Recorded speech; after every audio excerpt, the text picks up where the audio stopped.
Hello students, cell biology के subject में paper में आज हम एक नए ऑर्गेनिज्म को लेके चलते हैं जिसका नाम है सीलिया और फ्लेजला। ये दो पार्ट हैं, सीलिया और फ्लेजला। चूँकि इन दोनों की संरचना काफ़ी मिलती जुलती होती है, इसलिए इन दोनों को एक साथ ही हम यहाँ अध्ययन कर लेते हैं, सीलिया एंड फ्लेजला। अनेक कोशिकाओं की मुक्त सतह पर सूक्ष्म रोम स्थान या तनु सदृश रचनाएं पाई जाती हैं जो कोशिका को अथवा संपूर्ण प्राणी को गतिशील बनाती हैं। इनके द्वारा गमन क्रिया होती है। सीलिया या फ्लेजला प्राणी के लिए खाद्य धारा उत्पन्न करने, यांत्रिक कार्य करने व संवेदी अंग के रूप में भी काम में लाए जाते हैं।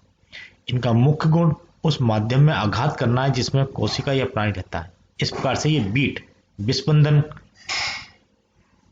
के द्वारा गति करते हैं। इनकी गतियां नियंत्रित या नियमित प्रकार की होती हैं। सीलिया एक से अधिक होने पर समन्वित रूप से लयबद्ध गति करते हैं, जबकि फ्लेजला जो है अधिकतर एकल तौर पर ही गति करते हैं। सीलिया और फ्लेजला जंतुओं और पादप दोनों में व्यापक रूप से पाए जाते हैं। ये अनेक प्रोटोजोआ जैसे पैरामीशियम है, यूग्लिना है, वोल्टिसेला, वेलेंटिडियम की देह सतह पर या मेटाजोआ में पाए जाते हैं। सीलेंट इनकी अंतचर में पाए जाते हैं। स्पंजों के कोइनोसाइट उत्सर्जी कोशिकाएं हैं। अनेक जंतुओं के लार्वा हैं जैसे एम्फीब्लास्टा, मेरासीडियम, ट्रोकोफोर, टोनेरिया, ग्लोचिडियम, इनकी भी देह पर भी पाए जाते हैं। पादपों में कुछ शैवाल एवं कवक के जू स्पोर युग्मकों पर ब्रायोफाइट, टेरिडोफाइट के शुक्राणु पर पाए जाते हैं। कुछ प्राणियों में पक्षाघात परस्पर संलग्न जलीय कला की समान रचना बनाते हैं जो किसी क्रिया के संपूर्ण होने में भूमिका निभाते हैं। जैसे पैरामीशियम की मुख्य खांच में पाई जाने वाली तरंगित गति न्यूडुलेटिंग मेम्ब्रेन इसी प्रकार की है। ये एक प्रारंभिक आइडिया है सीलिया और फ्लेजला के बारे में। आगे हम बात करते हैं कि what is cilia. Cilia and flagella move liquid past the surface of the cell for single cell such as sperm जैसे this enables them to swim so cell anchored in a tissue like the epithelial cells lining our air passages, this moves liquid over the surface of the cell. ये fine hair like outgrowth of the cell membrane है। Help in movement of cell surrounding fluids हैं जैसे paramecium, bacteria और sperm वगैरह। Difference between cilia and flagella.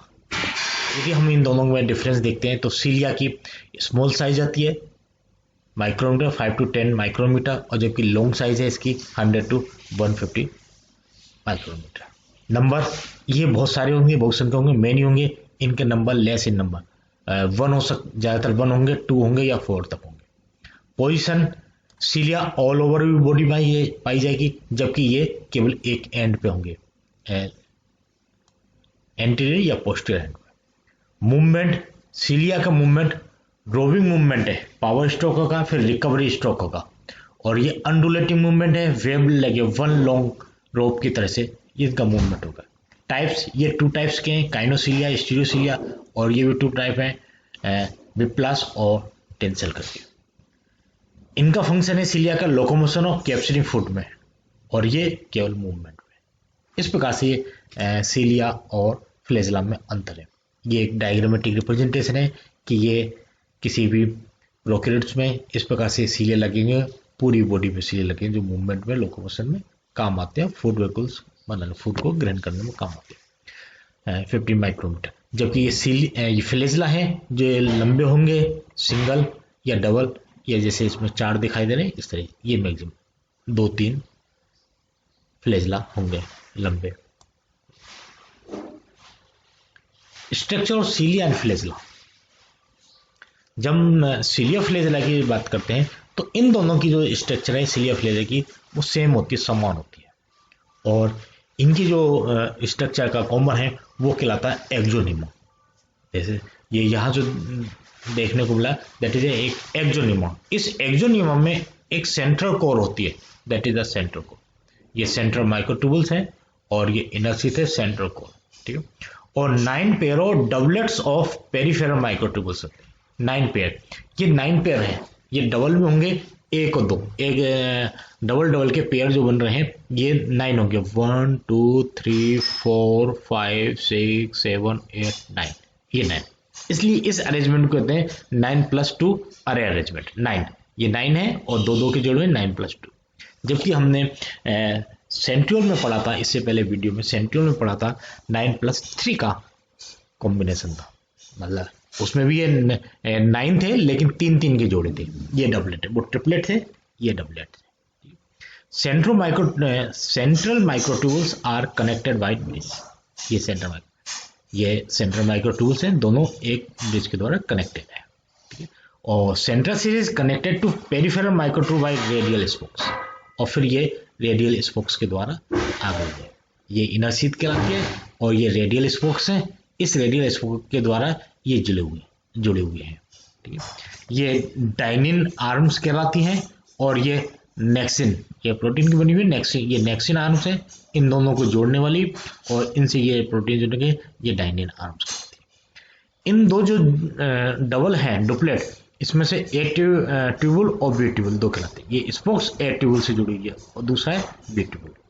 Doublet microtubules tubulin के बने हुए और डबलेट होंगे, वहाँ ट्रिपलेट होते हैं, ए बी सी, यहाँ डबल है। ये स्पोक्स जो है ए से जुड़ा हुआ है और ये डाइनिन आर्म भी ए से निकली हुई है, ठीक है ना।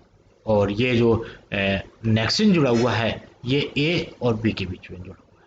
इस प्रकार से ये पूरी एक संरचना एक्सोनिमा कहलाती है और इस प्रकार सीलिया और फ्लेजिला की सेम संरचना देखने को मिलती है। इसी में आगे चलते हैं, जैसे एग्जाम्पल है यूकैरियोट्स में हम बात कर रहे हैं, अरेंजमेंट ऑफ माइक्रोट्यूबुल्स, जो अरेंजमेंट है 9+2 का अरेंजमेंट है। Peripheral doublet fashion each माइक्रोट्यूब is made up of 2 सब पोर्शन, ट्यूबुलिन ए और बी, ये जैसे उसमें डायग्राम बताएंगे, ये ट्यूबुलिन ए और बी, ये दोनों के लिंकर ए और बी दोनों लिंकर, पेरिफेरल डबलेट फाइब्रस है, पेरिफेरल। ये स्पोक्स है, स्पोक्स, ये डायग्राम जो दिखाया था ये भी एक रिप्रेजेंटेशन है, ये भी एक रिप्रेजेंटेशन है, इलेक्ट्रॉन माइक्रोस्कोप का नहीं, ये प्रेजेंटेशन है समझाने के लिए कि ये स्पोक्स हैं और ये सेंट्रल सिंगलेट्स हैं, सेंट्रल में लगा हुआ है और ये दोनों आपस में जुड़े हुए होंगे, और ये पेरिफेरल है माइक्रोट्यूबुल्स है, ये पेरिफेरल माइक्रोट्यूबुल्स है, ये सेंट्रल माइक्रोट्यूबुल्स है, और ये स्पोक्स है, ये स्पोक्स ए से जुड़ा हुआ होगा और इसी से ही ये डाइनिन पार्ट होगा, ये सेंट्रल सीट है। यहाँ इस प्रकार से ये जो संरचना बनती है, ये संरचना इस प्रकार से बनती है पूरी, इस प्रकार से, ये ए है और ये बी है, ये इस प्रकार से ये संरचना बनती है प्रोटोफ्लाइमेट्स, ये होलो संरचना होंगी, ये दोनों होलो संरचना होंगी। यहाँ इन सेंट्रल और पेरिफेरल के चारों ओर जो मेम्ब्रेन है ये डबल मेम्ब्रेन स्ट्रक्चर की यूनिट मेम्ब्रेन जिसे कहते हैं डबल मेम्ब्रेन, दोहरी इकाई कला झिल्ली मेम्ब्रेन होगी है, और ये दोनों ट्यूबुलिन है, दोनों ट्यूबुलिन।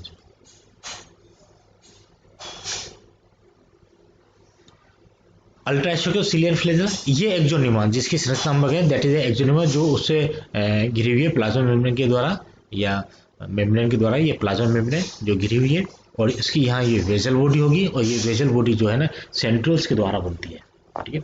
ये आउटर डबलेट माइक्रोट्यूबुल्स है, ये 9 के हैं, ठीक है। और इसी को फिर दोबारा दिखाया कि ये सेंट्रल माइक्रोट्यूबुल्स, ये आउटर माइक्रोट्यूबुल्स, ये एक एक्सोनिम को यहाँ रिप्रेजेंट किया गया डाइनिन आर्म्स, ये डाइनिन आर्म्स और निकली हुई ये अल्ट्रास्ट्रक्चर। सीलिया और फ्लेजिला दोनों में ही ये स्ट्रक्चर समान रहेगी। यहाँ अगर हम एक्सोनिम की बात करते हैं तो इस एक्सोनिम में जो मैट्रिक्स में ये तंतु निकले हैं, इनमें से 9 तंतु तो परिधीय तंतु हैं, ये कुल मिला के हम कह सकते हैं कि ये 9 ये और 2 ये 11 तंतु निकलते हैं, ठीक है ना। तो 9 का ये जोड़ा और ये 9+2, तो ये जो निकलते हैं 11, तो इनमें से 9 तंतु परिधीय तंतु कहलाते हैं जो मैट्रिक्स भाग में परिधीय पाए जाते हैं, तथा 2 तंतु केंद्रीय भाग में स्थित होते हैं। केंद्रीय तंतु सेंट्रल फिलामेंट्स जिसे कहते हैं C1 और C2 कहलाते हैं। इस प्रकार पक्षों का सम में 9+2 व्यवस्था पाई जाती है। मध्यवर्ती केंद्रीय तंतु अनुप्रस्थ काट में वृत्ताकार दिखाई देते हैं। इनकी भित्ति में 13 कुंडलित तंतुओं की उपस्थिति के कारण इनमें तिरछी क्रॉस धारियां पाई जाती हैं। इस प्रकार से इनकी 9+2 संगठन जो रचना है इसी को हम एक्सोनिम के नाम से जानते हैं। और ये जो ए और बी है ये जो है ट्यूबुलिन है, ठीक है ना। ए और बी, ए उपतंतु जो है बी की अपेक्षा कुछ छोटा होता है। एक द्वीप के ए और बी उपतंतु समान स्तर पर स्थित नहीं होते। उपतंतु भीतर की ओर जबकि बी उपतंतु बाहर की ओर स्थित होता है। ए उपतंतु के पार्श्व में 2 मोटी अभिवृद्धियां जिसे डाइनिन आर्म्स कहते हैं निकलती हैं। सभी उपतंतुओं में से भुजाएं एक ही दिशा में निकलती हैं। उपतंतु ए केंद्रीय अक्ष के अधिक निकट होता है। यह 50 एंगस्ट्रॉम मोटाई रखता है। उपतंतु ए की सूक्ष्म नलिकाएं छोटी व पूर्ण होती हैं, जबकि उपतंतु ए 12 से 13 ट्यूबुलिन उपिकाइयां या प्रोटोफिलामेंट्स जिसे कहते हैं से बना होता है, जबकि बी में संख्या 9 से 10 होती है। 3 या 4 ट्यूबुलिन उपिकाइयां दोनों में कॉमन होती है। इस प्रकार से इसी प्रकार प्रत्येक में जो है एक नेक्सिन, ए और बी जो है नेक्सिन योजी लिंक के द्वारा आपस में जुड़े हुए होते हैं। इस प्रकार से ये इनकी अल्ट्रा स्ट्रक्चर की ये संरचना रहती है। अब आगे हम बात करते हैं इसके फंक्शन पे कॉमन से। Function of cilia flagella, they help in locomotion, flagellate and ciliate. Locomotion में गति में मदद करते हैं। कौन से जो प्रोटिस्ट में हम बात करें फ्लैजिलेट जिसमें फ्लैजिला पाया जाता है, फ्लैजिलेट ग्रुप है, और सिलिएटेड सिलिया एक ग्रुप है। फ्लैजिलेट जैसा पैरामीशियम सिलिया और सिलिया वगैरह में, इनमें जैसे फ्लैजिलेट यूग्लिना और सिलिया पाए जाएंगे पैरामीशियम वगैरह में। तो इनके द्वारा ये लोकोमोशन करते हैं। They create current for obtaining food from aquatic medium. जहाँ ये एक्वेटिक मीडियम में है, जलीय वातावरण में जहाँ रह रहे हैं, तो ये एक वेव बनाएंगे, करंट बनाएंगे जिससे कि फूड इनके पास तक आ जाए, जिसको ये एंडोसाइटोसिस द्वारा अंदर ले सके। ठीक है, एक ये काम किया।